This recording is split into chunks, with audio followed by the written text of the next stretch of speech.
Guerrilla হামলাটা নির্বাচনটা যতটা কাছাকাছি আসবে গেরিলা হামলাটা বাড়তেই থাকবে। এবং যেহেতু আওয়ামী লীগের কর্মসূচি ছিল, দায়ভারটা আওয়ামী লীগই নেবে। হাদি ভাইকে আমি একটু কম চিনতাম। হাদি ভাইয়ের সাথে আমার 3 দিন দেখা হয়েছে। একটা দিন দেখা হয়েছে উনি মধুর ক্যান্টিনে, ওখানে সংবাদ সম্মেলন করতে আমি ওনার পাশে দাঁড়িয়েছি। ওই দিন কথা বলার সুযোগ হয় নাই। একদিন এই শাহবাগ মোড়েই দেখা হয়েছে, ওই দিন ওনার সাথে একটা ছবি তুলেছি।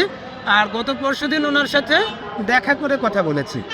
সব মশার বিরুদ্ধে সুরক্ষা দিতে এলো বসুন্ধরা এক্সট্রিম অ্যারোসল। মশার বিরুদ্ধে এক্সট্রিম সুরক্ষা। ওনার পাশে কে থাকে, ওনার নির্বাচনী প্রচারণায় কারাও অংশ নেয়, এই ব্যাপারটা শুধু আপনাদের মাধ্যমে আমি শুধু দূর থেকে দেখেছি। এই ব্যাপারগুলো সব থেকে বেশি ফাইন্ড আউট করতে পারবে যে যদি কাছের মানুষ থাকে, ওনার আশেপাশে যারা ছিল তারা সব থেকে ভালো বলতে পারবে যে আসলে হাদিকে আক্রমণের কারা বিশেষ করে সাসপেক্ট হতে পারে। আপনি সন্দেহ করছেন কাদেরকে, আসলে কাদেরকে বলা যায় যে তারা হামলা করতে পারে? আমার সন্দেহের তালিকায় শুধুমাত্র আমি তদন্ত কমিশন গঠন না হওয়া পর্যন্ত সাবেক একজন আইনের লোক হিসেবে বলবো যে যেহেতু আওয়ামী লীগের কর্মসূচি ছিল, দায়ভারটা আওয়ামী লীগই নেবে। সারা বাংলাদেশে আপনারা দেখেছেন গোপালগঞ্জে ডিসি অফিসের সামনে ককটেল বিস্ফোরণ হয়েছে, গতকালকে হসপিটালের দক্ষিণ পাশে 3টা ককটেল বিস্ফোরণ হয়েছে। এই দায়ভারটা আওয়ামী লীগকে নিতে হবে। সেই সাথে আপনাকে মেলাতে হবে যে আওয়ামী লীগ যেহেতু রাস্তায় থাকবে না, আওয়ামী লীগ রাস্তায় নামার সুযোগ পাবে না, গেরিলা হামলাটা নির্বাচনটা যতটা কাছাকাছি আসবে গেরিলা হামলাটা বাড়তেই থাকবে। এবং এই যখন আক্রমণ বাড়তে থাকবে, আমি শুধু যারা ফ্যাসিস্ট বিরোধী কার্যক্রমের সাথে জড়িত ইনকিলাব মঞ্চ আছে, অনেক সংগঠন আছে। আজকে মঞ্চ 24-এর সাথে কথা বলেছি, উনি আমাকে ফোন দিয়েছিল আসার জন্য যে ভাই আগামী দিনগুলোতে যদি আইন শৃঙ্খলা রক্ষাকারী বাহিনী, আমরা তো আর ভিআইপি না, কোনো বিপ্লবী কি ভিআইপি?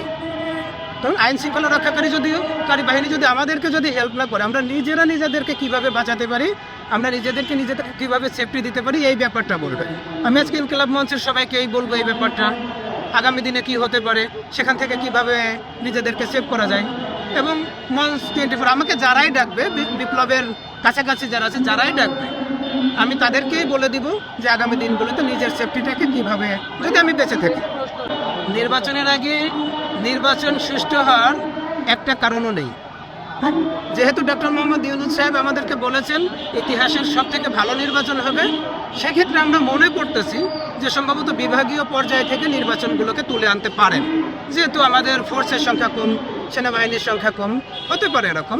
আর টার্গেট কিলিং যেটা হবে, আইন শৃঙ্খলা রক্ষাকারী বাহিনীর শুধু একটা অনুরোধ করে রাখবো, সোশ্যাল মিডিয়া বিশেষ করে যেটা টেলিগ্রাম চ্যানেল আছে, হোয়াটসঅ্যাপ চ্যানেল আছে, এই চ্যানেলগুলোতে আপনারা সবার যদি আড়ি পাততে পারেন, তো আওয়ামী লীগের চ্যানেলগুলোতে একটু আড়ি পাততে সমস্যা নেই, আপনারা অহরহ পেয়ে যাবেন। এই চ্যানেলগুলোতে অহরহ পেয়ে যাবেন তারা কাকে টার্গেট করতে চায়, কাকে মারতে চায়, এবং আগামী দিনে তারা কিভাবে নাশকতা করতে চায়, নির্বাচন বানচাল করতে চায়।